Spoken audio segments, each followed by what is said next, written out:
maintenant, on va s'intéresser au modèle TCP/IP. Donc déjà, TCP/IP désigne communément une architecture réseau, tout comme l'OSI. Cet acronyme désigne en fait deux protocoles étroitement liés. Donc, un protocole de transport, TCP, transmission contrôle protocole. Donc on utilise par-dessus un protocole réseau, IP, donc Internet Protocol. Donc TCP/IP, c'est donc une référence directe à ces deux protocoles. Ce qu'on entend par le modèle TCP/IP, c'est en fait une architecture réseau en 4 couches dans laquelle les protocoles TCP et IP donc, jouent un rôle prédominant, car ils constituent l'implémentation la plus courante. Par appui de langage, TCP/IP peut donc désigner deux choses, donc soit le modèle de réseau TCP/IP, donc concurrençant le modèle OSI, soit donc la suite des protocoles TCP et IP. Donc le modèle TCP/IP, comme nous le verrons tout à l'heure, s'est progressivement imposé comme modèle de référence en lieu et en place du modèle OSI. Donc cela tient tout simplement à son histoire. En effet, contrairement au modèle OSI, le modèle TCP/IP est né d'une implémentation. La normalisation est venue ensuite. Cet historique fait toute la particularité de ce modèle, ses avantages, mais également ses inconvénients. L'origine du modèle TCP/IP remonte au réseau ARPANET. Donc ARPANET, c'est un réseau de télécommunications conçu par l'ARPA, Advanced Research Projects Agency, donc l'agence de recherche du ministère américain, la défense, le DoD, Department of Defense. Et outre la possibilité de connecter des réseaux hétérogènes, ce réseau devait résister à une éventuelle guerre nucléaire, contrairement aux réseaux téléphoniques habituellement utilisés pour les télécommunications, mais considérés trop vulnérables. Il est alors convenu qu'ARPANET utiliserait la technologie de communication par paquet, donc en mode datagramme, une technologie émergente et promettante. Donc on a vu un peu la différence entre le mode de connexion réseau, donc un réseau orienté connexion d'un réseau orienté paquet. Donc je vous renvoie vers le premier podcast pour en savoir plus. TCP et IP furent inventés en 1974. L'ARPA signa alors plusieurs contrats avec les constructeurs, BBN et l'université de Berkeley qui développait son Unix donc pour imposer ce standard, ce qui fut rapidement fait. Donc le modèle TCP/IP peut être décrit comme une architecture réseau à 4 couches, contrairement au modèle OSI qui en possédait 7. Donc on a la couche application, transport, internet et haute réseau. Le modèle OSI a été mis de côté donc pour faciliter la comparaison entre les deux modèles. On pourrait comparer les équivalences entre les différentes couches du modèle OSI. On va maintenant s'intéresser un peu plus dans le détail à chaque couche, donc à chaque fonction de chaque couche. Donc on a la couche haute réseau, c'est une couche relativement étrange. En effet, elle semble regrouper, donc si on regarde côte à côte les schémas, les couches physiques et liaisons de données, donc du modèle OSI, mais en fait cette couche n'a pas vraiment été spécifiée. Donc la seule contrainte de la couche, c'est de permettre à un hôte d'envoyer des paquets IP sur le réseau. Donc l'implémentation de cette couche est donc très libre. Donc de manière plus concrète, cette implémentation est typique de la technologie utilisée sur le réseau local. Par exemple, beaucoup de réseaux locaux utilisent Ethernet. Ethernet est donc l'implémentation plus utilisée de la couche haute réseau. On a ensuite, donc en deuxième couche, la couche Internet. Cette couche, c'est un peu la clé de voûte de l'architecture du modèle TCP/IP. Donc cette couche réalise l'interconnexion des réseaux hétérogènes distincts, donc sans connexion. Donc son rôle est de permettre l'injection de paquets dans n'importe quel réseau et l'acheminement de ces paquets, donc indépendamment les uns des autres, jusqu'à leur destination. Comme aucune connexion n'est établie au préalable, les paquets peuvent arriver dans le désordre. Le contrôle de l'ordre de remise est éventuellement la tâche des couches supérieures, donc la couche transport notamment. Donc, du fait du rôle imminent de cette couche dans l'acheminement des paquets, le point critique de cette couche, c'est bien sûr le routage. Donc c'est la distribution des paquets donc, pour réaliser donc, le meilleur chemin, le chemin le plus optimal pour transmettre un paquet de l'émetteur au destinataire. C'est dans ce sens qu'on peut se permettre de comparer cette couche avec la couche réseau du modèle OSI. Ils ont une fonction similaire, c'est-à-dire une fonction de routage. La couche Internet possède une implémentation officielle, le protocole IP, Internet Protocol. Remarquons que le nom de la couche Internet est écrit avec un I minuscule, pour la simple et bonne raison que le mot Internet est ici pris au sens large, littéralement interconnexion de réseau. Même si l'Internet, donc avec un grand I majuscule, utilise cette couche. On a ensuite la couche transport. Donc son rôle, c'est le même que la couche transport du modèle OSI, permettre à des entités paires de soutenir une conversation. Officiellement, cette couche n'a que deux implémentations, le protocole TCP, qui donne le nom au modèle TCP/IP, transmission contrôle protocole, le protocole UDP, User Datagram Protocol. TCP est un protocole fiable, orienté connexion, qui permet l'acheminement sans erreur de paquets issus d'une machine, Internet, à une autre machine du même Internet. Son rôle est de fragmenter le message à transmettre et de manière à pouvoir le faire passer sur la couche Internet. A l'inverse, sur la machine destination, donc sur la machine destinataire, TCP replace dans l'ordre les fragments transmis sur la couche Internet pour reconstruire le message initial. Donc TCP s'occupe également du contrôle de flux et de connexion. Donc il y a des contrôles au niveau de l'intégrité des données. On vérifie que les données n'ont pas été altérées lors du transfert.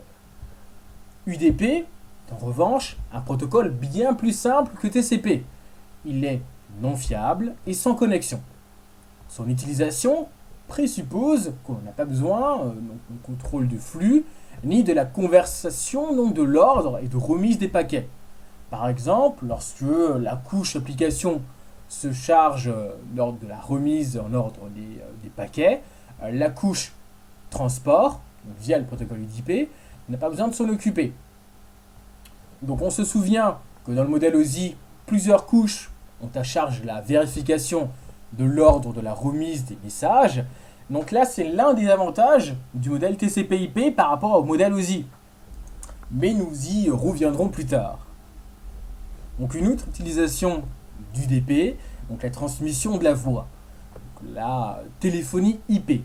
Donc en effet, l'inversion de deux phénomènes ne gêne en rien la compréhension du message final. De manière plus générale, UDP intervient lorsque le temps de remise des paquets est prédominant. Donc lorsqu'on a vraiment un impératif de vitesse à avoir lors des communications. Donc en couche 4, donc la couche application, et contrairement au modèle OSI, c'est la couche immédiatement supérieure à la couche transport. Donc pour rappel, le modèle OSI intègre la couche présentation 6 et session 5 juste après transport.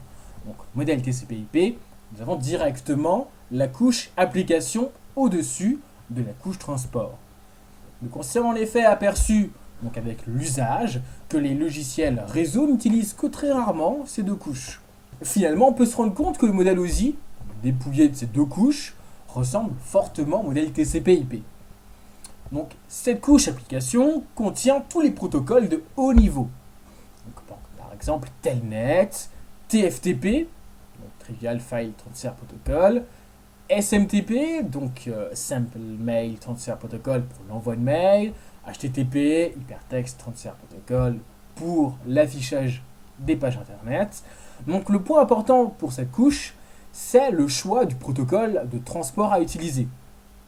Par exemple, TFTP, donc très utilisé sur les réseaux locaux, utilisera UDP, donc le protocole de transport UDP. Car on part du principe que les liaisons physiques sont suffisamment fiables et les temps de transmission suffisamment courts, puisqu'on est sur un réseau local, pour qu'il n'y ait pas d'inversion du paquet à l'arrivée. Ce choix rend TFTP beaucoup plus rapide que le protocole FTP, qui permet également de transmettre des fichiers sur un serveur, mais en fait le protocole FTP utilise cette fois-ci le protocole TCP, donc le protocole de transport TCP, et par exemple à l'inverse, SMTP utilise TCP, car pour la remise du courrier électronique, on veut que tous les messages parviennent intégralement, sans erreur. Donc là, l'impératif d'intégrité des données est essentiel. On ne veut pas que le mail soit altéré lors du transfert.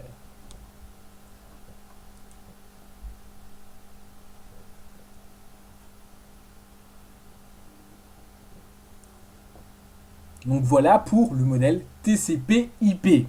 Donc ensuite, si on compare avec le modèle OSI, on peut tout de suite retrouver des points communs. Donc le modèle OSI et TCP/IP sont tous deux fondés sur le concept de pile de protocoles indépendants. Donc on a différentes couches indépendantes les unes des autres. Ensuite, les fonctionnalités des couches sont globalement similaires. Donc si on fait abstraction de la couche session, de la couche présentation du modèle OSI. Au niveau des différences, on peut tout de suite remarquer la chose suivante. Le modèle OSI fait clairement la différence entre trois concepts principaux, alors que ce n'est pas tout à fait le cas pour le modèle TCP/IP. Donc ces trois concepts sont des concepts de service, d'interface et de protocole. En effet, TCP/IP fait peu la distinction entre ces concepts, et ce malgré les efforts des concepteurs pour se rapprocher du modèle OSI. Cela est dû au fait que le modèle TCP/IP, ce sont en fait les protocoles qui sont d'abord apparus. D'abord, on a eu l'implémentation, ensuite la norme est parvenue par la suite. Le modèle ne fait finalement que donner une justification théorique aux protocoles implémentés, donc avec la pratique, sans les rendre véritablement indépendants les uns des autres. Car du modèle donc TCP/IP fait appel directement au protocole TCP et au protocole IP. Donc on a des protocoles qui sont privilégiés. On peut enfin considérer comme étant la grande différence, c'est-à-dire le mode de connexion. Les modes orientés connexion et sans connexion sont disponibles dans les deux modèles, mais pas à la même couche. Dans le modèle OSI, ils ne sont disponibles qu'au niveau de la couche réseau. Au niveau de la couche transport, seul le mode orienté connexion est disponible. On a donc une intégrité des données donc à chaque fois effective pour la couche transport. Ensuite, donc le modèle TCP/IP, la couche Internet n'offre que le mode sans connexion. Le modèle TCP/IP a donc cet avantage par rapport au modèle OSI. Les applications qui utilisent directement la couche transport ont véritablement le choix entre les deux modes de connexion. Donc ça, c'est un grand avantage. Donc si on peut émettre de critiques face au modèle TCP/IP, c'est que le modèle TCP/IP ne fait pas vraiment la distinction entre les spécifications et l'implémentation. IP est un protocole qui fait partie intégrante des spécifications du modèle, alors que normalement, les protocoles, comme dit précédemment, devraient être totalement libres donc pour chacune des couches. Une autre critique peut être émise à l'encontre de la couche haute réseau. En effet, ce n'est pas à proprement parler une couche d'abstraction, dans la mesure où sa spécification est très floue. Résultat des courses, les constructeurs sont donc obligés de proposer leurs solutions pour combler ce manque, donc des solutions propriétaires, donc pour les constructeurs qui ne souhaitent pas rendre libre leurs solutions. Donc finalement, on s'aperçoit que les couches physiques et les ondes données sont tout aussi importantes que la couche transport. Partant de là, on est en droit de proposer un modèle hybride à 5 couches, rassemblant les deux points forts de chacun des modèles. Et c'est finalement ce modèle qui sert véritablement de référence dans le monde d'Internet. On a ainsi gardé la plupart des couches du modèle OSI, sauf les couches session et présentation, et ils sont donc correctement spécifiés. En revanche, ces protocoles n'ont pas eu de succès, et du coup, on a gardé ce TCP/IP. Donc voilà pour le modèle TCP/IP, le modèle OSI. Je pense que vous avez assez d'éléments pour comprendre le rôle de chacune des couches. Vous avez assez d'éléments pour comprendre l'origine du modèle OSI et du modèle TCP/IP et pour finalement comprendre les différences et les critiques qu'on peut émettre à l'encontre des deux modèles différents qui s'opposent et qui malgré tout possèdent de nombreux points communs. Donc je vous dis à bientôt pour un prochain Syscast pour le laboratoire Cisco de Supinfo. Je vous dis ciao et à bientôt.